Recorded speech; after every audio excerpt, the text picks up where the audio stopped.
Compañeros, compañeras, antes de iniciar este discurso, estas palabras, tengo que recordar que donde hoy estamos situados, en el año de 1936, esta plaza se denominaba, y así han hallado esos documentos tanto Jesús como compañeros de Galdar, la Plaza de la República. Así que el lugar donde nos encontramos es un icono también para esta ciudad. Y es un icono de libertad y de democracia, que es lo que tiene que ser la llegada de la Tercera República.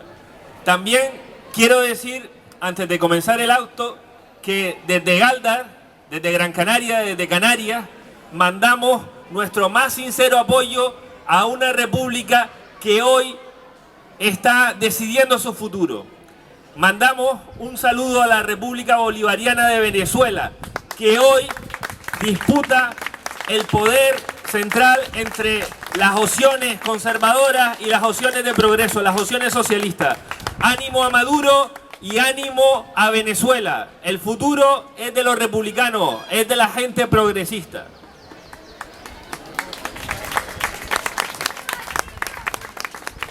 Nosotros hoy estamos conmemorando el aniversario, el 14 de abril, como acaba de decir el camarada Jesús, estamos rememorando el inicio de la Segunda República Española. Pero sobre todo, lo que queremos es defender la llegada de una Tercera República. Ni una ni dos, la Tercera República, no hay dos sin tres, República otra vez. Y esa es lo que vamos a defender a lo largo de esta exposición, de este comentario, de este discurso. En primer lugar, tengo que decir que la monarquía, o tenemos que decir que la monarquía es un anacronismo histórico. El origen mismo de la monarquía, de cualquier monarquía, de la monarquía dictatorial, de la monarquía parlamentaria, es un anacronismo, es una institución antidemocrática. Basa su origen y basa su permanencia en la herencia, basa su permanencia en que los hijos de los reyes tienen que ser reyes y sin contar con la población, sin haberla votado. Muchos de nosotros ni siquiera hemos tenido esa opción en las últimas 4 décadas, en las últimas 4 décadas de votar cuál es nuestro representante como jefe del Estado o como jefa del Estado. La monarquía, por tanto, se cae por su propio peso histórico. No podemos estar defendiendo una opción medieval, no podemos estar defendiendo una opción que en esencia es una opción cercana a la dictadura, puesto que nadie la vota. Nosotros somos ciudadanos y ciudadanas libres, tenemos capacidad de decidir, tenemos capacidad de elegir a nuestro jefe o a nuestra jefa del Estado. Es una monarquía, o todas las monarquías se basan en los privilegios, se basan en una jerarquización, en considerar que hay unas personas de segunda clase, que son la mayor parte de la población, los plebeyos, y una persona, una minoría, una jerarquía que además se consideran que son diferentes al resto, se consideran que son de sangre azul, y sobre ese sistema es el que gira la monarquía, ya sea una monarquía, insisto, dictatorial o una monarquía parlamentaria. Nosotros como demócratas, independientemente que seamos de izquierda o de derecha, como demócratas, tenemos que defender la democracia, tenemos que defender la igualdad de oportunidades, tenemos que defender la justicia social. Abajo con la monarquía, viva la República, viva la Tercera República. ¡Viva! Tenemos que considerar varias cuestiones también en la monarquía española, en la monarquía actual, en la que representa Juan Carlos I y en la que una minoría, espero, quiere que representen sus hijos y sus nietos. Espero que ese día no llegue. Espero que dentro de un año, cuando nosotros nos volvamos a reunir el 14 de abril, ya no estemos festejando la conmemoración de la Segunda República, del inicio de la Segunda República, sino la llegada de la Tercera República. Que dentro de un año tengamos una república en España, y una república que cambie la estructura del Estado, que cambie las condiciones de vida de las personas para mejor. De eso me ocuparé al final de este escrito. Tenemos que considerar los gastos de la monarquía. La monarquía la pagamos todos y todas, las pagamos con nuestros impuestos. Y no solo pagamos a la figura de don Juan Carlos, También estamos pagando a la de sus familiares, también estamos pagando a la de sus palacios, a la de sus jardines, estamos pagando a su guardia, estamos pagando todos los gastos que conlleva el mantenimiento de una monarquía en este estado. Nosotros pensamos que con una república esos gastos, y además está comprobado por diferentes estudios que los gastos de una república serían mucho menores que la monarquía con menos gastos de toda Europa. Por tanto, solo por una cuestión práctica también, la monarquía debería caer y debería ser elegida entre todos los ciudadanos y ciudadanas la forma de Estado que queremos tener, de la que queremos participar, una república. También tenemos que considerar en el último año que, además de los gastos, también hemos tenido diferentes anécdotas. Tenemos anécdotas, por ejemplo, de los elefantes en Botswana. Mientras se nos pedía sacrificio, mientras se nos defendían los recortes y se entendían los recortes por parte de la monarquía, el monarca se dedicaba a cazar elefantes y otras cosas en Botswana. No quiero decir animales para no insultar a las personas, pero otras cosas, ¿verdad?, en Botswana. Eso también tenemos que tenerlo en cuenta. La monarquía no da ejemplo. La república puede dar o no ejemplo, pero desde luego, si no diese ejemplo, nosotros podríamos echar al presidente de esa república. En el caso de la monarquía no tenemos esa oportunidad y queremos tener esa oportunidad. Las generaciones mayores y las generaciones más jóvenes quieren tratar de decidir sobre qué representante, sobre qué jefe del Estado quieren tener, sobre qué jefa del Estado quieren tener. También tenemos que considerar a las princesas corinas. También podríamos, aparte de los elefantes en Botswana, a las princesas corinas, a las amigas del monarca español, a esas amigas que nos cuestan un pastón, que nos están costando un dinero, que lo pagamos todo, que se erigen en representantes del Estado, pero ¿a cuenta de qué? ¿A cuenta de qué? ¿Quién les ha dado ese permiso? El Parlamento jamás les dio ese permiso. Y desde luego, ya tenemos bastante con costear a la familia para costear a otro tipo de relaciones de ese monarca o de los futuros monarcas que esperemos, insisto, que no vuelvan a ocupar ese cargo.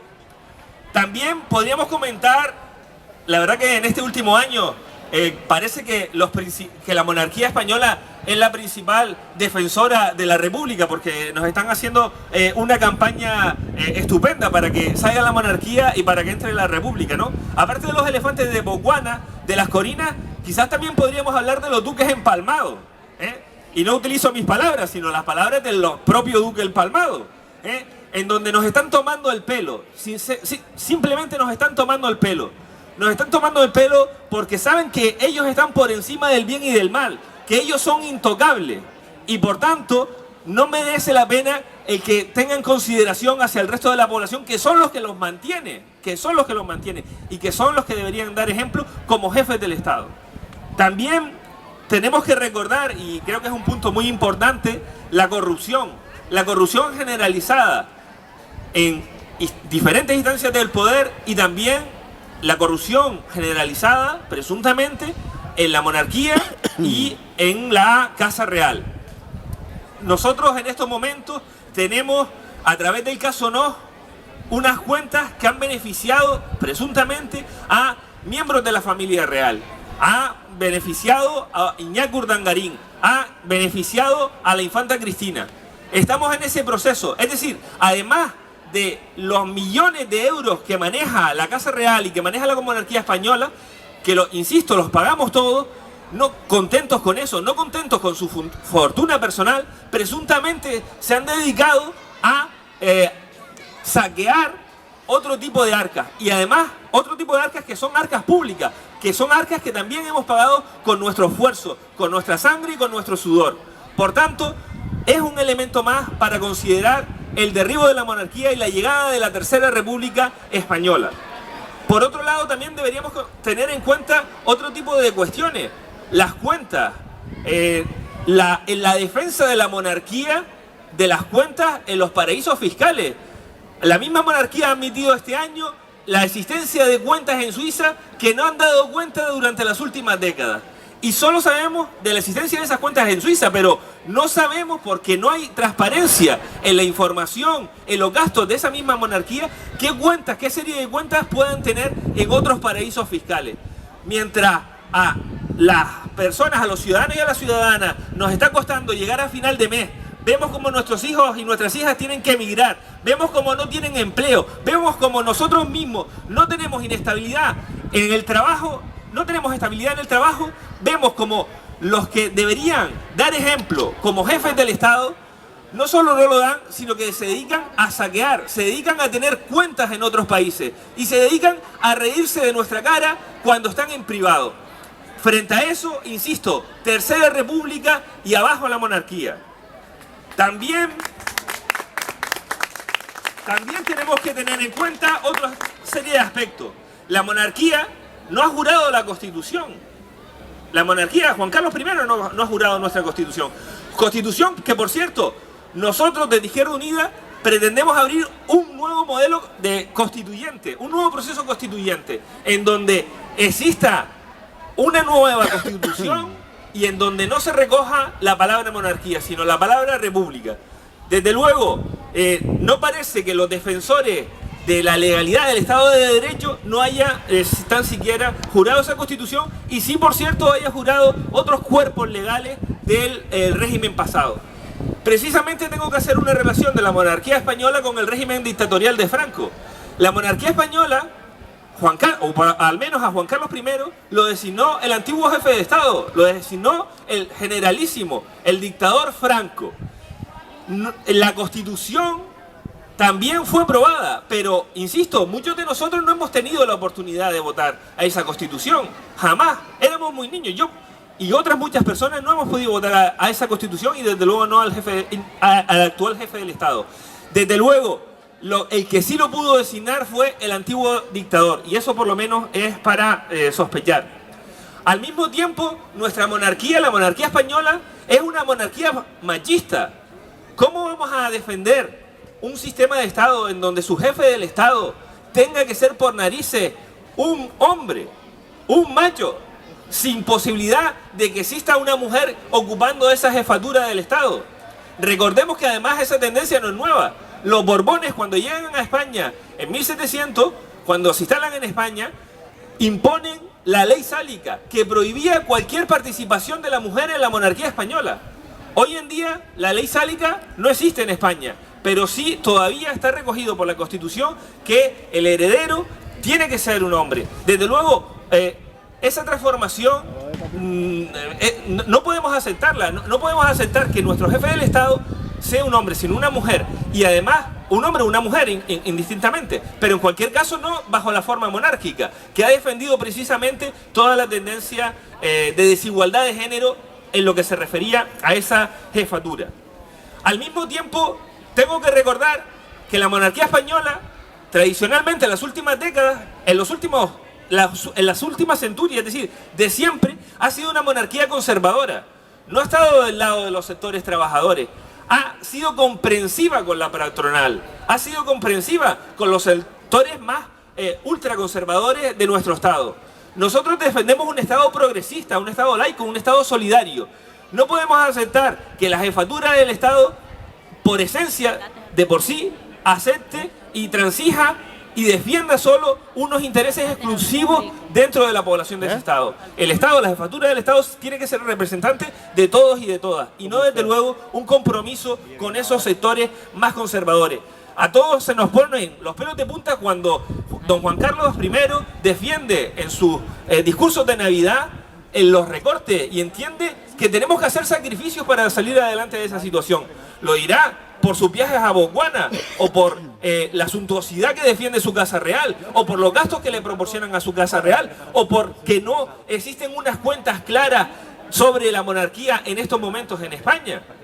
Es decir, insisto, la política de la monarquía ha sido una política conservadora, que se ha puesto siempre del lado de los sectores dirigentes, de las clases dominantes, y no de las clases dominadas. El jefe del Estado, el jefe de la República, la jefa de la República, el presidente, la presidenta de la República, tiene que estar del lado de todos y de todas, y desde luego también de las clases más desfavorecidas, sobre todo de los grupos más desfavorecidos. En cualquier caso, todo lo que acabo de decir, no digo que sea anecdótico, pero queda en un segundo plano, porque por lo que nosotros entiendo que debemos estar aquí hoy defendiendo la Tercera República, no son ni por los elefantes de Botswana, ni por los duques empalmados, ni por las corinas, ni siquiera por la corrupción. Estamos aquí porque defendemos un sistema más democrático, porque entendemos que nuestra representación, nuestra jefatura del Estado tiene que ser democrática, porque tenemos que tener la oportunidad, todos y todas, de defender esa democracia dentro de nuestro Estado. Nosotros tenemos el derecho, por un lado, a decidir sobre nuestra jefatura del Estado mediante elecciones, y por otro lado, tenemos el derecho, no menor, de que nosotros mismos o quien nosotros queramos, nuestros hijos o nuestras hijas, puedan optar alguna vez a formar parte de esa jefatura del Estado. Y por cierto, tenemos que decir que la monarquía es un hecho minoritario en la mayor parte de los estados del mundo, donde impera la república. E incluso en Europa también, en muchos de los estados, en la mayor parte de los estados, impera la república. Precisamente porque se han dado cuenta que es un sistema más democrático y con mucho menos gasto que el que ocasiona la monarquía. Por tanto, insisto, no a la monarquía y, insisto, sí a la Tercera República. Y ese es el verdadero punto, la defensa de la democracia y la defensa de la representatividad. Por otro lado, estamos también acostumbrados en diferentes campañas a lo largo desde el año 78, incluso desde antes, ¿verdad?, hasta la actualidad, en decirnos que la monarquía en cualquier caso sí tiene un papel, y ha tenido un papel destacado. Nosotros relativizamos el papel de la monarquía. Por ejemplo, se dice que la monarquía debe ser el garante de la unidad del Estado. No, el garante de la unidad del Estado somos todos y todas. No puede ser el jefe del Estado el garante de la unidad del Estado. No puede ser una unidad sacrosanta. Nosotros decidimos también sobre eso. Nosotros tenemos el derecho a decidir sobre eso. Y por tanto, ese papel no lo ha cumplido, o no lo debería cumplir la monarquía. También se nos ha dicho que la monarquía ha tenido un papel destacado en la representación, en las relaciones exteriores. Hombre, nosotros por lo menos lo cuestionamos, ese papel destacado. En cualquier caso, creemos que de forma más efectiva se podría realizar a través de un presidente.